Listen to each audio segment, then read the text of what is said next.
नमस्कार, प्रणाम, आदाब। कोविड-19 के प्रादुर्भाव की वजह से आज विद्यार्थी शाला में प्रत्यक्ष अध्ययन अनुभव लेने से वंचित हैं। बृहन मुंबई महानगर पालिका शिक्षण विभाग ने एक सराहनीय कदम उठाया, जिससे हमारा कोई भी विद्यार्थी शिक्षा से वंचित न रहे। और इस श्रृंखला के अंतर्गत हम अपने विषय के रोचक घटक लेकर, रोचक वीडियोस लेकर आपके सामने उपस्थित रहेंगे। और इसी के अंतर्गत मैं श्रीमती पूर्णिमा पांडे आप सभी को वर्चुअल स्टूडियो क्लास में आमंत्रित करती हूँ अपने एक नए विषय के साथ, नए घटक के साथ। तो चलें अपने विषय के संग। कक्षा 9वीं भूगोल, पाठ 11 यातायात और संचार माध्यम।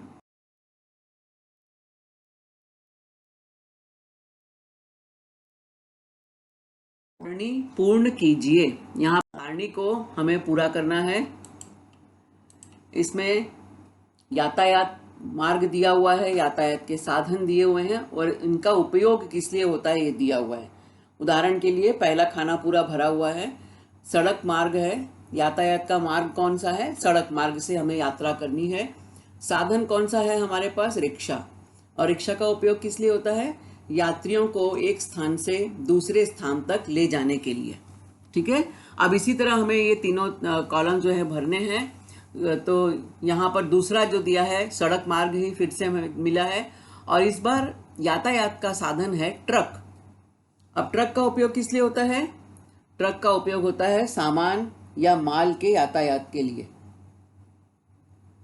तीसरा है यातायात का साधन दिया हुआ है मेट्रो। मेट्रो के लिए कौन सा यातायात मार्ग होता है? यस, आप सब जानते हैं मेट्रो जो है रेल मार्ग से यात्रा होती है और इसका उपयोग किस लिए होता है? तो यात्री यातायात के लिए होता है, यात्रियों को एक स्थान से दूसरे स्थान तक जाने के लिए। अब इन्होंने अगला दिया है जल मार्ग। अब जल मार्ग में दिया है तो यातायात के साधन कौन से होंगे और उनका उपयोग किस लिए होगा। अब जल मार्ग से हम बहुत सारी चीज़ें हमारे दिमाग में आ जाती हैं, तो देखते हैं। नाव है, छोटी नाव, बड़ी नाव, स्टीमर, इंजन से चलने वाले, और क्रूज, बड़े बड़े जहाज। इनका उपयोग किस लिए होता है? यात्रियों को एक स्थान से दूसरे स्थान तक जाने के लिए पानी के रास्ते, जैसे नदी है या समंदर है, नदी या सागर में, तो ये जो है नाव, स्टीमर या क्रूज के द्वारा यात्री सफर करते हैं। अगला हमें यातायात के साधन दिए हुए हैं हेलीकॉप्टर। अब हेलीकॉप्टर के लिए यातायात मार्ग कौन सा होगा? क्या हेलीकॉप्टर सड़क पर चलेगा, रेल मार्ग पे चलेगा या जल मार्ग पे? बिल्कुल नहीं। यस, आपने सही पहचाना। हेलीकॉप्टर जो है हवाई मार्ग से यात्रा करता है और इसका उपयोग किस लिए होता है?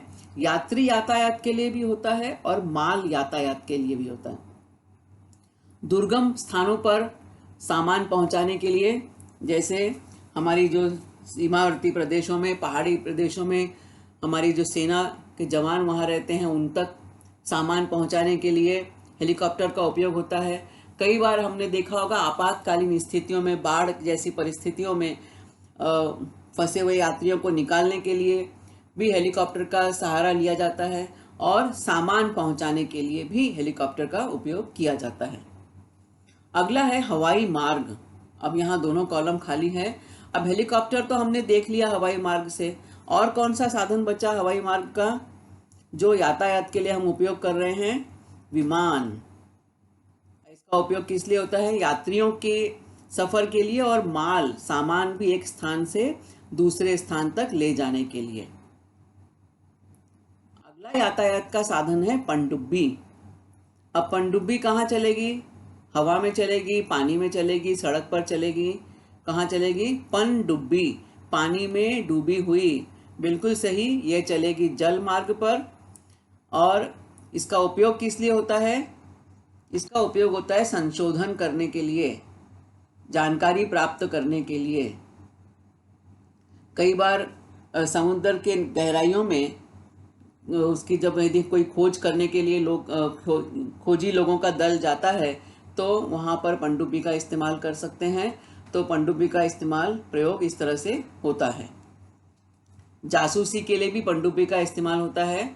एक देश के जासूस दूसरे देश की जासूसी करने के लिए सीमावर्ती क्षेत्र, जल की जो सीमा है, पानी की जो सीमा है, जो देश समुद्र के बीचों बीच है, जैसे हमारा भारत 3 तरफ से समुद्र से घिरा हुआ है, तो पड़ोसी देश या अन्य देश जासूसी करने के लिए पनडुब्बी के द्वारा भारत की जासूसी कर सकते हैं, या इसी तरह से अन्य देशों की जासूसी भी की जा सकती है, तो उसके लिए भी पनडुब्बी का प्रयोग होता है। अब अगला है जल मार्ग। अब जल मार्ग में पनडुब्बी हो गया, नाव स्टीमर हो गया। अब क्या बचा हमारे पास? बचा क्या बचा? देखिए, जहाज, पानी के बड़े बड़े जहाज, जिसे हम कार्गो शिप भी कहते हैं, पानी सामान ले जाने वाले, ये माल का यातायात करते हैं। ये केवल बड़े माल ले जाते हैं, सामान ले जाते हैं एक देश से दूसरे देश तक। अब यहाँ यातायात के साधन में खच्चर दिया हुआ है। अब खच्चर कहाँ चलता है? खच्चर चलता है सड़क मार्ग पे, क्योंकि खच्चर पानी में नहीं चलेगा, हवा में नहीं उड़ेगा, है ना। रेल मार्ग पे नहीं चलेगा। खच्चर चलता है सड़क मार्ग पे, पहाड़ी रास्तों पर, सड़कों पर। और खच्चर का उपयोग क्या है? तो माल यातायात के लिए। अब अगला दिया है रेल मार्ग। रेल मार्ग में ट्रेन और मालगाड़ी, 2 यातायात के साधन होते हैं। अब इनका उपयोग, ट्रेन का उपयोग तो हम सब जानते हैं, यात्री एक स्थान से दूसरे स्थान तक सफर करते हैं, और मालगाड़ी जो है वो माल या सामान एक स्थान से दूसरे स्थान तक पहुंचाती है। नल मार्ग, ये तो बिल्कुल नया सा लग रहा है शब्द एकदम। नल मार्ग क्या है? अब नल मार्ग जो है ये है, इसका यातायात का साधन क्या होता है? पाइप, बड़ी बड़ी पाइप आपने कई बार देखी होगी, और पाइप के द्वारा इनका उपयोग किस लिए होता है? तो द्रव पदार्थों के यातायात के लिए। आपने पानी की बड़ी बड़ी पाइप देखी है, इसी तरह से पेट्रोलियम की पाइप होगी, तेल की पाइप रहती है, तो इसके लिए नल मार्ग का उपयोग होता है। तो इस तरह से हमने देखे यातायात के मार्ग, जो यातायात के प्रमुख जो मार्ग हैं 5 हैं। भू मार्ग यानी सड़क मार्ग, रेल मार्ग, जल मार्ग, हवाई मार्ग और नल मार्ग। तो भू मार्ग, रेल मार्ग, जल मार्ग और हवाई मार्ग, इनका तो हम उपयोग अच्छी तरह से जानते हैं। नल मार्ग के बारे में आपको थोड़ी सी जानकारी देना चाहती हूँ कि तरल पदार्थ और गैस, इनको पाइपलाइनों में ले जाया जाता है। किसी भी रासायनिक पदार्थ को, जो तरल पदार्थ है, उसको एक पाइपलाइन के माध्यम से एक स्थान से दूसरे स्थान तक भेजा जाता है। कच्चा तेल है, पेट्रोलियम है, ईंधन, इस तरह के जो सामान हैं उन्हें भेजने के लिए नल मार्ग का इस्तेमाल किया जाता है।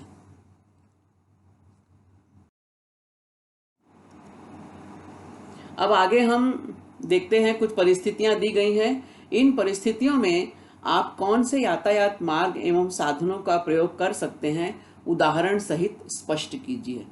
अब आपको बहुत सारे यातायात के मार्ग पता है, साधन पता है। अब हमें यह देखना है कि हम किन स्थितियों में इन मार्गों और साधनों का उपयोग करते हैं। हमारे भारत देश, और इसमें हमारे सामने ये एक स्थिति ऐसी है कि हमें आपातकालीन स्थिति में नागपुर से भोपाल जाना है। तो आओ पहले देखते हैं कि नागपुर भारत के नक्शे में कहाँ पर है। तो ये है नागपुर और ये है भोपाल। नागपुर है हमारे महाराष्ट्र में, और भोपाल जो है ये है हमारे मध्य प्रदेश में। यदि हम भारत के यहाँ मानचित्र में देखें तो ये है भोपाल मध्य प्रदेश में, और ये है नागपुर महाराष्ट्र में। अब हमें नागपुर से भोपाल जाना है। इमरजेंसी है, आपातकालीन स्थिति है। तो हम किस यातायात के साधन का उपयोग करेंगे, किस यातायात के मार्ग का उपयोग करेंगे? तो हमें यहाँ से यहाँ तक की दूरी तय करनी है। दूरी कम है लेकिन स्थिति कैसी है? इमरजेंसी की स्थिति है। तो उसके लिए 3 रास्ते हो सकते हैं। नागपुर से भोपाल जाने के लिए सड़क मार्ग और रेल मार्ग हो सकता है। तो ट्रेन द्वारा भोपाल से नागपुर तक की दूरी लगभग 384 किलोमीटर है, और ट्रेन यात्रा में 5.5 घंटे लगभग लगते हैं। दूसरा है सड़क मार्ग। सड़क मार्ग द्वारा लगभग 9 घंटे लगते हैं नागपुर से भोपाल पहुंचने में। और तीसरा है हवाई मार्ग। हवाई मार्ग से भी लगभग 5.5 घंटे में हम नागपुर से भोपाल पहुंचते हैं। तो इमरजेंसी स्थिति है, तो इमरजेंसी स्थिति में यदि हमें नागपुर से भोपाल पहुंचना है तो इसकी दूरी को ध्यान में रखते हुए ट्रेन और हवाई मार्ग, रेल मार्ग या हवाई मार्ग दोनों के द्वारा यात्रा की जा सकती है। अब इसमें ये हम देखेंगे कि हम जब ट्रेन से यात्रा करेंगे तो हमारा खर्च कम होता है और रेल मार्ग में हवाई मार्ग में यात्रा करने पे खर्च अधिक होता है। तो आपातकालीन स्थिति है तो उसमें हवाई मार्ग का चयन भी किया जा सकता है। सड़क मार्ग का चयन बिल्कुल नहीं होगा क्योंकि इसमें हमें यात्रा करने में लगभग 9 घंटे लगते हैं और इससे हमें स्थिति हमारी बिगड़ सकती है क्योंकि इमरजेंसी है, आपातकालीन स्थिति है। तो उसमें हवाई मार्ग जो है वो सबसे ज़्यादा सुटेबल है क्योंकि इससे हम तुरंत पहुंच सकते हैं और इमरजेंसी में कुछ हमें सामान पहुंचाना है, चिकित्सा सुविधा पहुंचानी है, तो ये सारी चीज़ें आराम से पहुंचाई जा सकती हैं। दूसरा स्थिति हम यहाँ देखते हैं, स्वच्छता संदेश देते हुए आपको कन्याकुमारी तक जाना है, इसलिए आपको कोई समय मर्यादा नहीं है। अब हम मुंबई में रहते हैं, अब मुंबई से हमें कहाँ जाना है? कन्याकुमारी तक जाना है। यह है मुंबई से कन्याकुमारी तक का रास्ता। अब हमें स्वच्छता का संदेश देना है, राह में पड़ने वाले हर स्थान पर लोगों को स्वच्छता का संदेश देना है और हमारे पास कोई समय मर्यादा नहीं है, मतलब हमें कोई इमरजेंसी नहीं है, कोई जल्दी नहीं है, आराम से हम जा सकते हैं।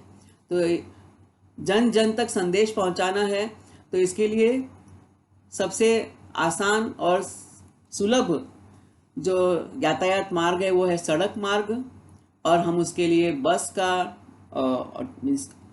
इसका मोटर बाइक का, गाड़ी का, मोटर कार का, बहुत सारे साधनों का प्रयोग कर सकते हैं। अगला क्या है? ये हमारा विश्व का मानचित्र। निश्चित है हमें कहीं दूसरे देश में यात्रा करनी है। यस, कोंकण से हापुस आम अरब देशों में भेजने हैं। पहले देखते हैं कोंकण कहाँ है। तो कोंकण हमारे भारत में, ये महाराष्ट्र में, ये जो लंबा समुद्री किनारा है ये है कोंकण, है ना, यहाँ हम देख रहे हैं। तो ये इस यहाँ पर, इसके बाद हमें भेजना कहाँ है? अरब देश में। ये है सऊदी अरब कंट्री, अरब देश में भेजना है। क्या भेजना है? हापुस आम भेजने हैं। तो बच्चों ये यात्रा कहाँ से कहाँ तक की है? भारत से अरब देश की यात्रा है। अब हमें भेजना क्या है? हापुस आम। अब हापुस आम भेजने हैं तो इमरजेंसी ये हो गया, आम जो है बहुत ज़्यादा दिन तक चल नहीं सकते, बहुत अधिक से अधिक यदि हम इन्हें रख के भेजेंगे तो 1 हफ्ता तक चला सकते हैं, लेकिन वैसे देखा जाए तो आम 2 से 3 दिनों में पकने लगता है। तो आम भेजना है, फटाफट भेजना है, तो हम किस मार्ग का उपयोग करेंगे? हम हवाई मार्ग का उपयोग करेंगे और कार्गो प्लेन द्वारा हापुस आम अरब देशों में हम भेजेंगे क्योंकि हापुस जो है ये नाशवान है, बहुत ज़्यादा दिन ये टिकेगा नहीं, इसलिए इसका तीव्र गति से इसका यातायात होना ज़रूरी है, जल्दी से जल्दी इसका पहुंचना ज़रूरी है। और तीव्र गति से यातायात के लिए हम हवाई मार्ग से एरोप्लेन द्वारा आम भेजेंगे। देखते हैं अगला, फिर से ये विश्व मानचित्र आ गया हमारे सामने। तो पुणे से इंद्रायणी चावल का निर्यात दक्षिण अफ्रीका के केपटाउन में कम लागत में करना है। पुणे भारत में, भारत के महाराष्ट्र राज्य में, हमारे महाराष्ट्र राज्य में पुणे हम देख रहे हैं यहाँ पर, ये महाराष्ट्र राज्य और महाराष्ट्र में ये पुणे। अब उसके बाद जाना कहाँ है हमको? पुणे से साउथ अफ्रीका, दक्षिण अफ्रीका के केपटाउन में जाना है। अब ये अफ्रीका महाद्वीप, उसके दक्षिण में ये केपटाउन हम यहाँ देख रहे हैं। तो पुणे से केपटाउन तक जाना है और चावल का निर्यात करना है और कम लागत में करना है। यानी चावल भेजना है तो चावल जो है ये टिकाऊ है, ये आराम से 5-6 महीना, साल भर टिकता है, कोई खराब तो होता नहीं, इसलिए इसका यातायात कोई तीव्र गति से होना ऐसा ज़रूरी नहीं है। और दूसरी बात है हमारे सामने ये कंडीशन है कि कम लागत में, यानी पैसा भी कम खर्च हो, तो हम किस यातायात मार्ग का उपयोग करेंगे? तो हम जल मार्ग का उपयोग करेंगे, और जल मार्ग में हम जहाज के द्वारा, कार्गो शिप के द्वारा चावल पुणे से केप टाउन तक भेजेंगे। अब पुणे जो है वो तो समुद्री किनारा नहीं है, पुणे बीच में है, तो पुणे से चावल पहले यहाँ मुंबई लाया जाएगा और मुंबई से फिर ये शिप के द्वारा केप टाउन तक पहुंचेगा। अब यह है हमारे महाराष्ट्र राज्य का मानचित्र। जब भी हम कोई मानचित्र देखते हैं बच्चों, तो उसमें एक तो ऊपर उसका चित्र, उसका विषय क्या है वो दिया रहता है। तो ये हमारे महाराष्ट्र राज्य का मानचित्र, और इसमें विषय सूची यहाँ दी हुई है, इसमें क्या क्या दर्शाया गया है। तो यहाँ हम देख रहे हैं स्टेट बाउंड्री दर्शाई गई है, ये जो डैश डैश आपको दिखाई दे रहा है ये महाराष्ट्र राज्य की सीमा है। उसके बाद डिस्ट्रिक्ट बाउंड्री, महाराष्ट्र राज्य के हर जिले की सीमा दर्शाई गई है यहाँ पे इसमें। इसके बाद है स्टेट कैपिटल, महाराष्ट्र की राजधानी कौन सी है। डिस्ट्रिक्ट हेडक्वार्टर, हर जिले के जो मुख्यालय के एक यहाँ दर्शाया गया है। नेशनल हाईवे यानी राष्ट्रीय महामार्ग ग्रीन कलर से, हरे रंग से दर्शाए गए हैं। और रेलवे लाइन, महाराष्ट्र राज्य में रेलवे लाइन कहाँ कहाँ तक जाती है वो यहाँ पर दर्शाया गया है। ये आपको दिख रही लाइन इस तरह से। निश्चित है हमारा प्रश्न भी कुछ इन्हीं से संबंधित होगा। चलो देखते हैं। हमारा प्रश्न है कि नंदुरबार जिले में सब्जियों का उत्पादन अधिक मात्रा में हुआ है। अभी नंदुरबार जिला कहाँ पर है देखते हैं। लेकिन स्थानीय बाजारों में उचित मूल्य नहीं मिलता। नागपुर सूरत महामार्ग एवं सूरत भुसावल रेल मार्ग जिले से होकर जाता है। ओके, अब नंदुरबार जिला कहाँ? नंदुरबार एक महाराष्ट्र का जिला है, तो हम देखते हैं ये गुजरात का जिला है सूरत, और ये है नंदुरबार हमारा महाराष्ट्र का जिला, ये नंदुरबार। अब नंदुरबार में सब्जियां तो अच्छी हुई हैं, बहुत अच्छी हुई हैं, लेकिन आसपास के बाजार में बेचने पर उसकी कीमत अच्छी नहीं मिल रही है। तो किसान को क्या करना है, जो सामान है उसको दूसरे जिलों तक पहुंचाना है, उसके दूसरे राज्यों में उसको बेचना है, तो वो क्या करे? तो उसको कैसे काम करेगा वो? अब उसमें पहले तो हमें देखना है कि हमें कौन सा सामान बेचना है। हमें सब्जियां बेचनी है। अब सब्जियों को दूसरे स्थान तक ले जाना है, तो सबसे पहले हम ध्यान में रखेंगे कि सब्जियां जो है बहुत ज़्यादा दिन तक नहीं टिकती हैं।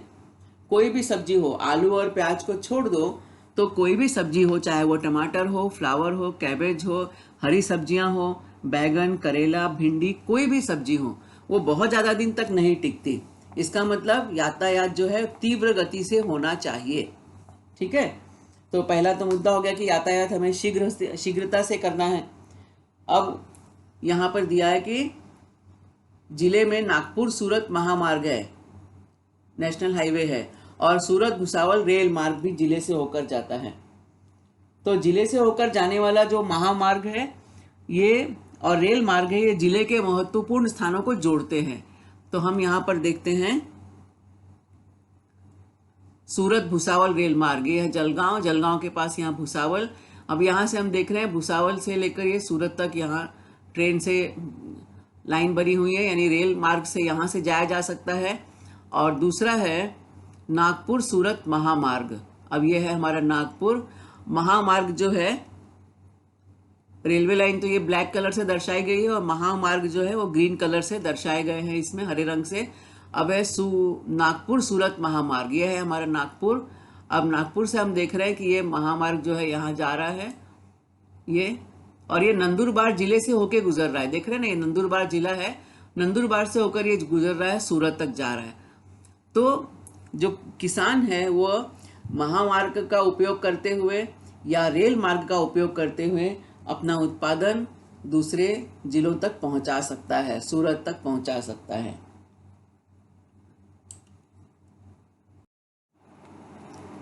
फिर से हमें एक मानचित्र हम देख रहे हैं। अब ये इसमें क्या प्रश्न हम देखते हैं। पहले तो हम देख लेते हैं मानचित्र में क्या क्या देख रहे हैं। हमारे भारत देश का मानचित्र है, यहाँ पे United Arab Saudi Arab country हम देख रहे हैं। यहाँ पर म्यांमार है, थाईलैंड है, मलेशिया, सिंगापुर, यहाँ हमारा पड़ोसी देश श्रीलंका। चलो अब देखते हैं हमारा प्रश्न क्या है। हमारा प्रश्न है कि आपको अपने गांव से सिंगापुर घूमने जाना है। Very good. उसके लिए आपके पास 10 दिनों की समयावधि है। आपके पास 10 दिन का टाइम है और आपको अपने गांव से सिंगापुर घूमने जाना है। अब हम मुंबई में हैं। आप कहीं भी किसी भी गांव में हो सकते हो, किसी जिले में, किसी शहर में हो सकते हो। तात्पर्य है कि हमको भारत से सिंगापुर जाना है घूमने के लिए। अब चाहे हम महाराष्ट्र के किसी शहर से, किसी गांव से जाएं या भारत के किसी भी राज्य से, किसी भी शहर से, किसी भी गांव से हम जाएं, हमें जाना है सिंगापुर। समय कितना है? सिर्फ 10 दिन है हमारे पास। तो सिंगापुर जाने के 2 रास्ते हैं। एक तो हम हवाई मार्ग का उपयोग कर सकते हैं और दूसरा हम जल मार्ग का उपयोग भी कर सकते हैं, क्योंकि सिंगापुर हम देख रहे हैं यहाँ पे और भारत में यहाँ से हम जल मार्ग से भी सिंगापुर जाया जा सकता है। लेकिन हमारे पास 10 दिन का ही समय है, तो हम क्या करेंगे? हम हवाई मार्ग का उपयोग करते हुए सिंगापुर पहुंचेंगे, क्योंकि समय हमारे पास सीमित है। अब समय सीमित है तो हमें और वहाँ घूमना भी है जाकर, तो हम हवाई मार्ग का हवाई जहाज के द्वारा उपयोग करेंगे। तो इस तरह से हमने देखा कि यातायात करने के लिए, चाहे वो यात्री यातायात हो, चाहे माल का यातायात हो, हमारे पास अनेक साधन हैं। लेकिन हम यातायात के लिए साधन का उपयोग करते समय या मार्ग का चयन करते समय कुछ बातों को ध्यान में रखते हैं। अब हम देखते हैं यातायात के लिए ध्यान में रखने योग्य बातें कौन कौन सी हैं। पहला तो है कि भाई हमें कहाँ जाना है, वो अंतर कितना है, एक स्थान से दूसरे स्थान के बीच की दूरी कितनी है। दूसरे, प्राकृतिक रचना कैसी है, वो स्थान कैसा है, टापू है, पहाड़ी स्थान है, समतल स्थान है, मैदानी प्रदेश है, तो किस तरह की प्राकृतिक संरचना है वहाँ की। मार्ग एवं साधन, वहाँ तक पहुँचने के लिए कौन कौन से मार्ग उपलब्ध हैं और कौन कौन से साधन उपलब्ध हैं। बाजार केंद्र, हम जहाँ जा रहे हैं वहाँ का बाजार कैसा है, कितने बाजार हैं, छोटे बाजार हैं, बड़े बाजार हैं, इन सब बातों का भी ध्यान रखना जरूरी हो जाता है, क्योंकि यातायात हम केवल पर्यटन के लिए या घूमने के लिए नहीं करते, है ना। यातायात मतलब एक स्थान से दूसरे स्थान तक पहुंचना, जाना। तो हमारा उद्देश्य व्यापार करना भी होता है, एक सामान को एक स्थान से दूसरे स्थान तक ले जाना होता है, तो हमें एक बाजार की जानकारी भी रखनी जरूरी हो जाती है।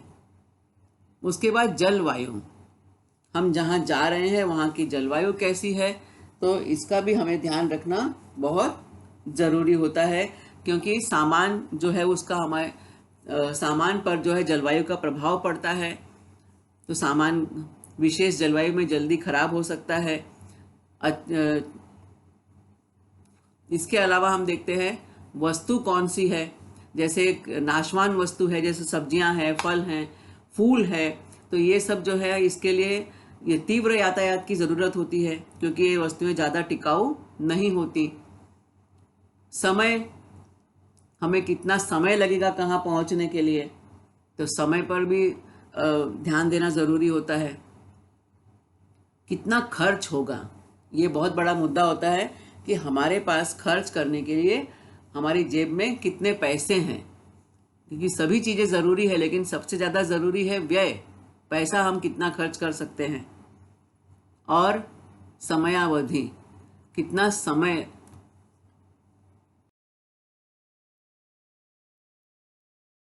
इन सब बातों को ध्यान में रखते हुए यात्रा अथवा यातायात किया जाए तो समय एवं खर्च की बचत होती है। इसके अलावा यात्रा आरामदायी हो सकती है, माल की क्षति न होते हुए यातायात हो सकता है। जैसे अभी हमने देखा कि हमें हापुस आम पहुंचाना है, तो हमने सोचा कि भाई हापुस आम ज़्यादा टिकेगा नहीं, तो हमें जल्दी से जल्दी पहुंचाना है, तो हमने हवाई मार्ग का चयन किया। तो यदि हम इस सब चीज़ों को ध्यान में रखें कि समय कितना लगेगा, सामान कौन सा है, सामान का वस्तु का प्रकार कैसा है, तो इन सब चीज़ों को ध्यान में रखते हुए यातायात का हम चयन करें तो माल की क्षति नहीं होगी और हमारा यातायात सहजता से हो सकता है। ग्राहक द्वारा दी जाने वाली माल की कीमत केवल उत्पादन खर्च पर निर्भर नहीं होती है। हम जो सामान बाजार में खरीदते हैं तो उसके लिए हम जो कीमत देते हैं वो कीमत किस पर निर्भर करती है कि भाई माल का उत्पादन कैसे हुआ है, कहाँ हुआ है, और सबसे बड़ी बात है कि वह जो उत्पादन हुआ है, वो जो सामान है, वो कहाँ से पहुंचा है। जैसे हम मुंबई में बैठे हैं, अपने घर के आसपास के बाजार में हम सब्जी खरीद रहे हैं। अब वो सब्जी मुंबई में तो खेती ज़्यादा होती नहीं है, तो मुंबई में के निश्चित है आसपास के गांव में जहाँ खेती होती होगी, या दूसरे राज्यों से, दूसरे जिलों से सामान आता होगा। तो आने जाने सामान दूसरे स्थान से यहाँ पर पहुँच रहा है, तो जो परिवहन का खर्च है, ट्रक से आया है सामान, टेम्पो से आया है, ट्रेन से आया है, तो उसमें खर्च हुआ है। तो वो जो यातायात का खर्च है वो भी उसकी कीमत में शामिल होता है। तो ग्राहक द्वारा दी जाने वाली माल की कीमत उत्पादन खर्च के साथ साथ यातायात खर्च पर भी निर्भर होती है। माल का यातायात शीघ्र एवं सुरक्षित हो, यह आवश्यक है। यातायात आर्थिक दृष्टि से किफायती होने से माल की कीमत कम रखी जा सकती है, क्योंकि यदि पैसे कम खर्च हुए हों, आवागमन में पैसे कम लगे हों, तो पेट्रोल या डीजल की बचत हुई है, समय की बचत हुई है। तो जो काम करने वाला, गाड़ी सामान लेकर आने वाला ड्राइवर है, उसको हमें कम पैसे देने हुए हैं। तो यदि ये सब चीज़ें उपलब्ध हैं, ये सारी बातें हैं, तो माल की कीमत अपने आप कम हो जाती है, क्योंकि हमारी लागत कम हो रही है। तो इस तरह से देखा जाए तो यातायात एक मूलभूत सुविधा है, चाहे यात्रियों के लिए हो, चाहे वस्तुओं के लिए हो, सामान के लिए हो। यह एक बहुत प्राइमरी बेसिक सुविधा है। यातायात व्यवस्था में विकास देश प्रदेश के विकास का मानक है। किसी देश में, किसी प्रदेश में यातायात व्यवस्था कैसी है, आवागमन की सुविधा कैसी है, यह उस स्थान के विकास को दर्शाता है। यातायात व्यवस्था में सुधार होने से प्रदेश में यात्रियों का आवागमन तथा माल की आवक जावक भी बढ़ती है। ये बहुत अच्छा पॉइंट है कि यदि यातायात व्यवस्था अच्छी होती है तो हमारे क्षेत्र में लोगों का आना जाना तो बढ़ता ही है, क्योंकि सुविधा है यातायात की, ट्रेन की सुविधा है, बस की सुविधा है, ऑटो रिक्शा है, मोटर कार है, एरोप्लेन है। यानी यदि सभी सुविधाएं अच्छी तरह से हों तो यात्रियों का आना जाना बढ़ता है, माल की आवक जावक भी बढ़ती है, माल का भी आना भी बढ़ता है, और माल यहाँ से दूसरी जगह जाता भी है। तो इस तरह से व्यापार जो है वो बढ़ता है, और व्यापार बढ़ने से क्या होता है, आर्थिक विकास होता है। अब व्यापार केवल अनाज का नहीं, कोई केवल सोने का नहीं, केवल कपड़े का नहीं, सभी चीज़ का व्यापार होता है। सब्जियों का व्यापार है, फलों का व्यापार है, फूलों का व्यापार है, अनाज का व्यापार है, सोने चांदी जैसी धातुओं का व्यापार है, टेक्सटाइल कपड़ों का व्यापार है, बहुत सारी चीज़ों का व्यापार होता है। तो यदि यातायात व्यवस्था अच्छी होती है तो व्यापार में वृद्धि होती है और आर्थिक विकास भी होता है। परिणाम स्वरूप बाजार केंद्रों एवं उद्योग धंधों का विकास होता है।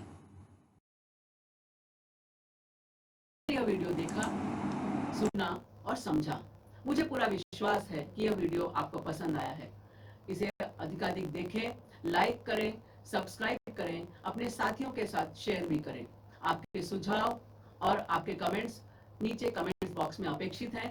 कृपया हमें इनसे जरूर अवगत कराएं। तो मिलते हैं अगले वीडियो में किसी नए विषय के साथ, किसी नए घटक के साथ। तब तक धन्यवाद।